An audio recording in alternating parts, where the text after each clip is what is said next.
What happens when a CEO realizes the people he trusted to run his business might be the reason his company is falling apart?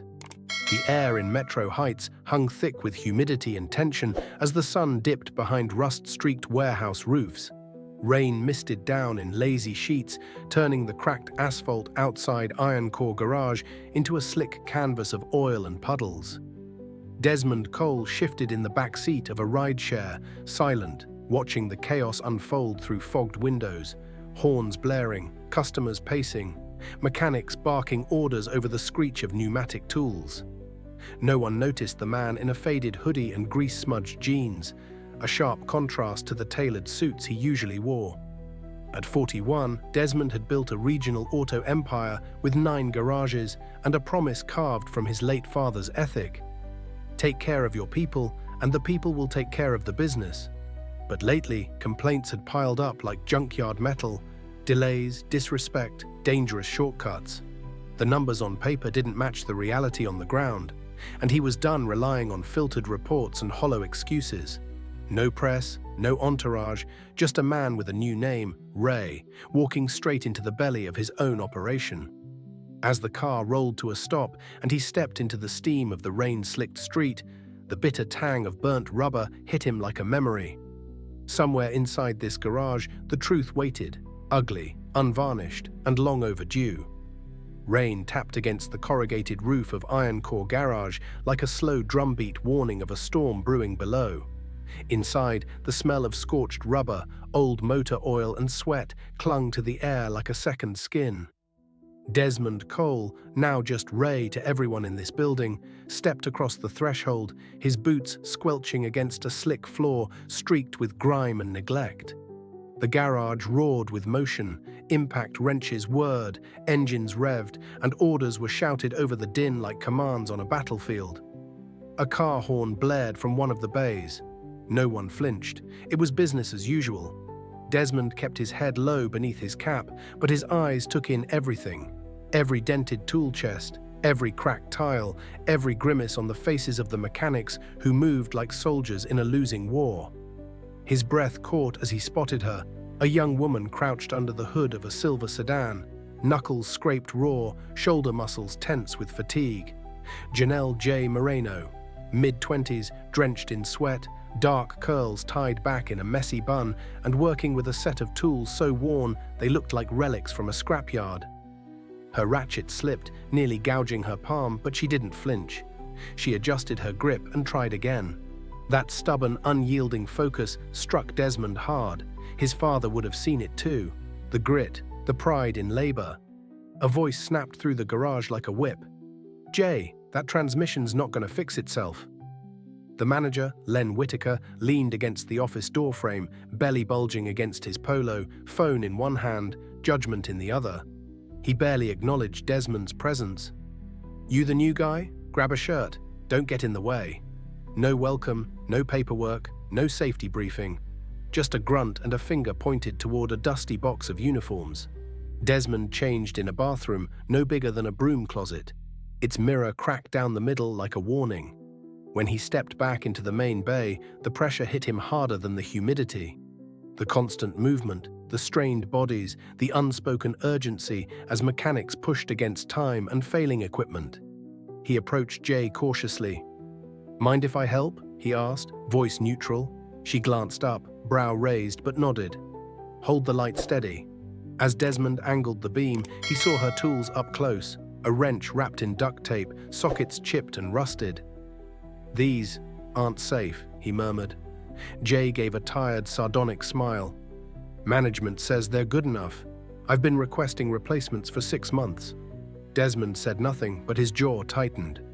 Every instinct screamed that something was deeply wrong. Not just in the tools, in the silence, in the way no one questioned the chaos. This wasn't just wear and tear. This was a culture eroded by neglect.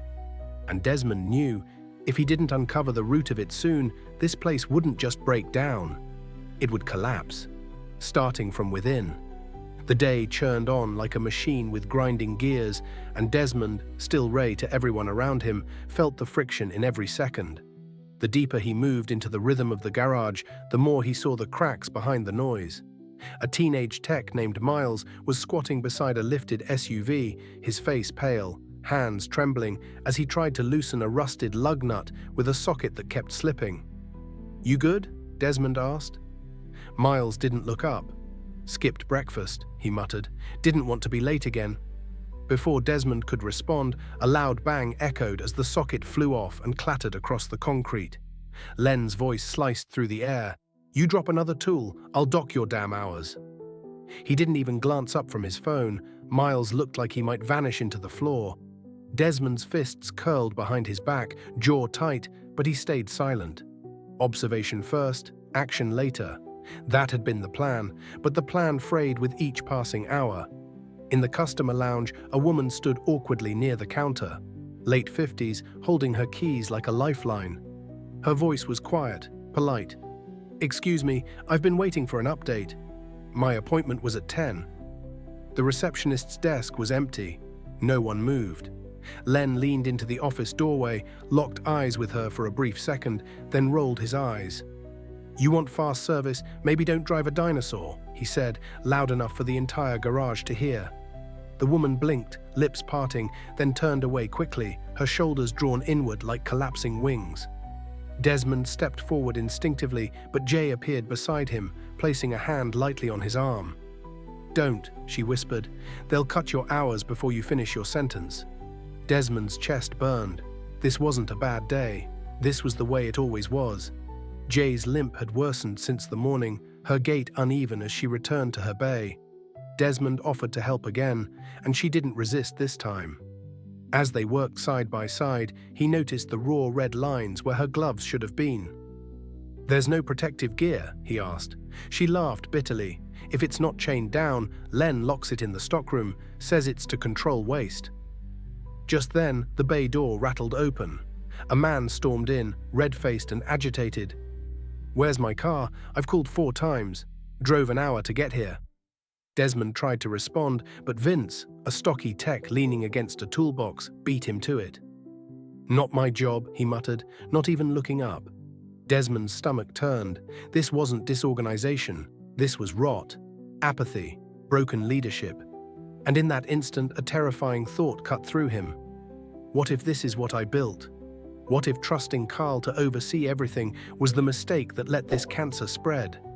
The noise of the garage continued, but to Desmond, it all faded into one sound. A company collapsing in plain sight, and no one even noticed. The storm wasn't outside. It was in his gut, building with every hour he spent, buried in grease, sweat, and silence. Desmond scrubbed oil from his hands in the corner sink, watching the black water spiral down the drain like a slow unraveling. Across the garage, Jay leaned against a metal shelf near the stockroom, her weight shifting off her injured ankle as she caught her breath. Her face was pale beneath the grime. Desmond crossed over. "You need to sit," he said quietly. She shook her head without looking at him. "If I fall behind, Len docks my hours. Can't afford that, not with tuition due." The sentence lingered between them, sharp and raw. Trade school, that's what she was working toward, not a promotion. Not overtime, just an exit strategy. Desmond stared at the stained floor beneath his boots, guilt creeping in like exhaust fumes in a sealed room. This wasn't the legacy he thought he'd inherited or built. It was something colder, more careless. Back at the lift, Miles fumbled with a tire balancer, dropping a rim with a metallic clang that echoed across the bay. Len stormed out of his office, red-faced, barking, "Get it together or I'll write you up again." Desmond stepped toward them, jaw tight, but Jay reached out with a glance. "Don't. Not yet." He backed off, the restraint burning in his chest. He'd spent years crunching numbers, tracking data, running his empire from glass towers and Zoom calls. But none of those spreadsheets ever showed this.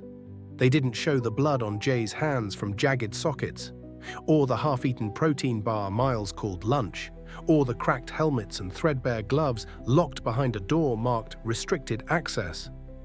Later, in the break room, Desmond sat across from Jay, who was wolfing down a sandwich like she hadn't eaten in days. The fluorescent lights buzzed overhead, casting everything in a sickly yellow hue. "You ever think about leaving?" he asked. She shrugged. I think about surviving. That's enough for now." Her voice was flat, not bitter. That made it worse. She wasn't angry. She was resigned, conditioned. A cog in a system that didn't care if she broke. Desmond looked around the room, the sagging ceiling tile above the microwave, the cracked floor near the fridge, the stack of unpaid invoices shoved behind a binder labeled safety reports. He felt the weight of it settle on his shoulders. This wasn't just one garage gone sour, this was rot that had been allowed to spread unchecked, because he hadn't looked close enough, hadn't wanted to. The thought sliced deeper than any insult Len could have thrown. The final crack came mid-afternoon when Desmond noticed Jay reaching for a tool with a hand that trembled slightly. He caught her wrist gently. "That socket's cracked." "It's the only one that fits," she whispered, and she used it anyway. As the ratchet slipped against the bolt with a sharp screech, Desmond didn't just see the hazard, he saw his failure. Quiet, systemic, and entirely his. The garage was chaos in motion. Wrenches clattering, engines roaring, the thick stench of gasoline burning the air. But Desmond heard none of it. Not anymore, his focus locked on the woman near the exit, clutching her car keys like a lifeline. She was older, maybe 60, her coat soaked through from the drizzle outside, her shoes squeaking faintly on the concrete as she waited and waited. She had been standing there for over 2 hours, alone, invisible, until now. "Excuse me?" she asked gently, approaching Len, who stood near the office flipping through a clipboard with performative intensity. "I just wanted to know if someone's looked at my van yet." Len didn't look up. "Lady, if you didn't want problems, maybe you should have bought a car from this century." His words dropped like a hammer, loud, cruel, unnecessary. The silence that followed was instant and suffocating. Desmond felt it like a punch to the chest. The woman's face twisted, not in rage, but in humiliation. Her lips parted, but no words came. She turned, eyes blinking fast, and headed for the door with her head bowed, shoulders curled inward as if trying to disappear. That was it. Desmond stepped forward, slow and deliberate, peeling off the wrinkled workshirt he'd worn like armor.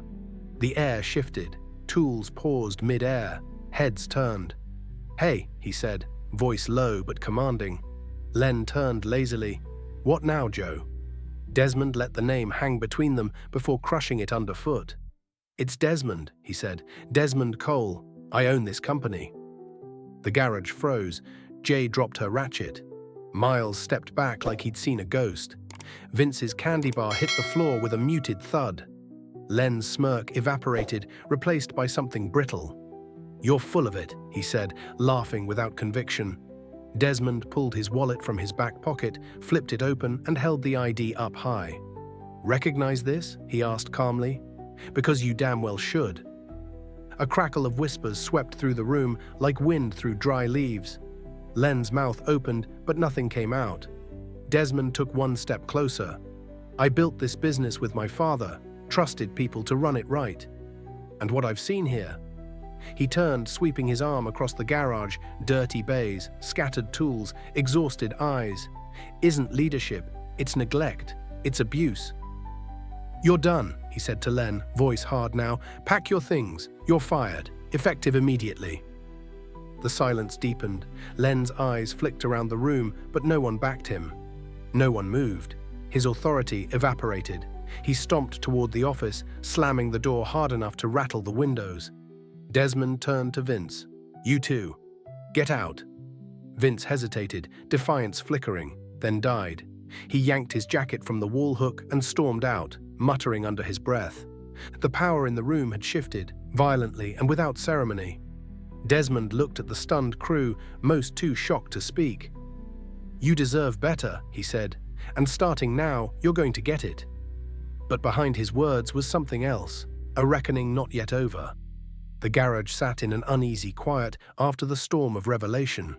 Tools that had clattered just moments ago now rested in idle silence, as if the walls themselves were stunned. Desmond stood in the middle of it all, heart pounding beneath the sweat-soaked cotton of his undershirt. His breathing ragged not from labor, but from the weight of what he'd allowed to fester. He looked at Jay, still frozen near her bay, the wrench she'd dropped lying beside her boot. Miles stood beside a half-lifted car, unsure if he should continue or just walk out. The power dynamic had shifted, yes, but not to peace, to limbo. Desmond cleared his throat. "We're closing early today. Everyone gets paid for a full shift." A beat of hesitation. Then, slowly, the workers began to move again, not with urgency, but with disbelief. As they trickled into the break room to grab their things, Desmond stepped into the office, where the air still smelled of Len's cologne and years of bad decisions. He grabbed a clipboard from the desk and dialed a number from memory. "Kendra," he said, "I need you." By morning, the air in the garage was sharper, brisk with early chill and something else. Potential. The rain had stopped, but a faint mist clung to the pavement like fog refusing to let go. A white sedan pulled into the lot, and a woman in a dark blazer stepped out, her movements brisk and precise. Kendra Lee, former operations director, the fixer. Desmond had trusted her with 3 turnarounds in the past. He hoped she had one more in her. As they walked the floor together, Desmond kept his voice low. "Start with one-on-ones. No group talks. I want honesty, not performance." Kendra nodded without breaking stride. "Understood." Inside, Jay was already at work, limping slightly but focused, eyes scanning the tool rack like a field medic taking inventory. Desmond moved to help her lift a rim. She looked at him, skeptical, but didn't object. As they hoisted it into place, he caught her flinch.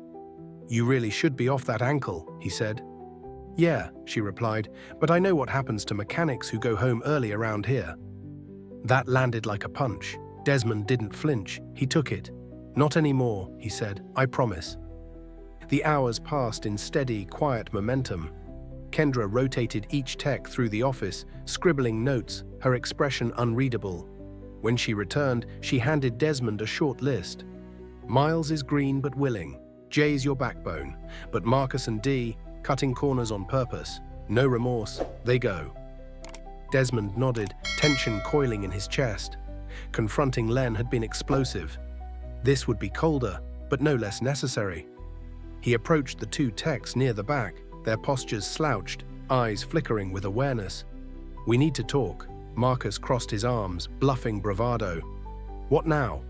Desmond kept his tone even. "You're both done here. Pack up, now." Dee scoffed. "Same crap, new face." "No," Desmond said, "same standards, finally being enforced." They left without a word. As the bay doors closed behind them, Desmond exhaled slowly, feeling the space open up. Not just physically, but emotionally. There were fewer people in the room now, but it felt fuller, clearer, more honest. He turned to the remaining crew. "I know what's been broken here, and I'm not leaving until we fix it, together." Jay met his eyes, arms crossed but no longer guarded. "You mean that?" He nodded. "Every word." She said nothing for a long moment, then she returned to her bay and picked up her tools. 3 days later, the garage looked like it had been reborn. The walls, once smudged with grime and neglect, gleamed a fresh, crisp white. The floor had been stripped and sealed, no longer sticky with oil, but polished to a dull shine that reflected the fluorescent lights overhead. Tool benches had been cleaned and restocked, and brand new safety gear was neatly stored where any mechanic could reach it. No locks, no restrictions, no excuses. Even the air felt different, scented faintly with industrial cleaner and something deeper. The absence of fear. Outside, a box truck backed into the loading zone, its hydraulic lift hissing as the final shipment of replacement parts was delivered. Desmond stood by the bay doors, hands in his jacket pockets, watching it all come together. He had spent the last 3 days not in meetings, but on the floor, sweeping, hauling, listening. Beside him, Kendra reviewed a checklist, her ever-present clipboard tucked beneath one arm. Brooke J. arrived first that morning, her limp still visible, but her eyes sharper, more focused. Tyler followed close behind, rested and alert in a new uniform, his posture straighter than before. Desmond waved them over.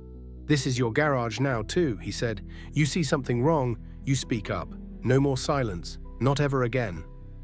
Jay eyed him, skeptical but open. "And you? You sticking around this time?" Desmond gave a small, rueful smile. "You'll be seeing a lot more of me." Inside, customers trickled in, cautious at first, then gradually at ease. Jay took point on the floor, assigning tasks with quiet authority.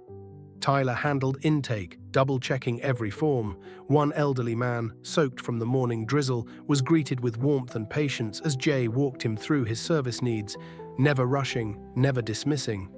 Desmond watched from the sidelines, his chest tightening, not with guilt this time, but pride. It was working. They were working. By afternoon, the garage buzzed, not with chaos, but with purpose.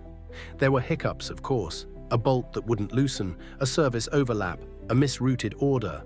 But instead of imploding, the team adapted. Jay offered a loaner vehicle without being asked. Tyler flagged the mistake before it snowballed. There was no shouting, no shame, just teamwork. Desmond gathered them in the break room as the last job wrapped up. It had been cleaned, restocked, and painted a soothing shade of blue-gray. A fresh pot of coffee brewed in the corner. He looked at each of them.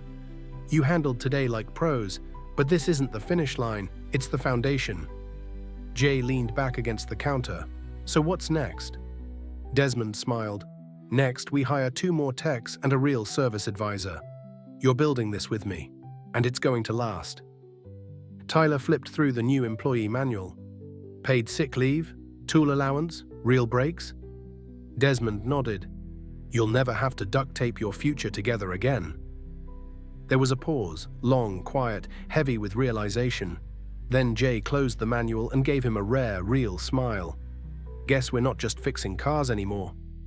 Desmond looked around the room, at the people, the light, the possibility, and felt something settle in his chest. This was what his father had meant all along. A business wasn't built on profit, it was built on people. The lesson? If you don't protect the foundation, if you forget the ones turning the bolts and bearing the weight, your whole empire will collapse in silence. But if you listen, if you act, you can rebuild something stronger than before. If you loved this wild ride at IronCore, where a CEO's quiet descent into his own company turned a fractured workplace into a place of hope, then buckle up, because there's so much more to come.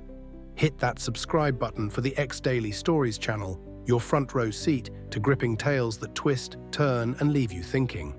We're dropping fresh, cinematic stories every day, drama, suspense, and lessons that stick with you long after the credits roll. Don't miss out.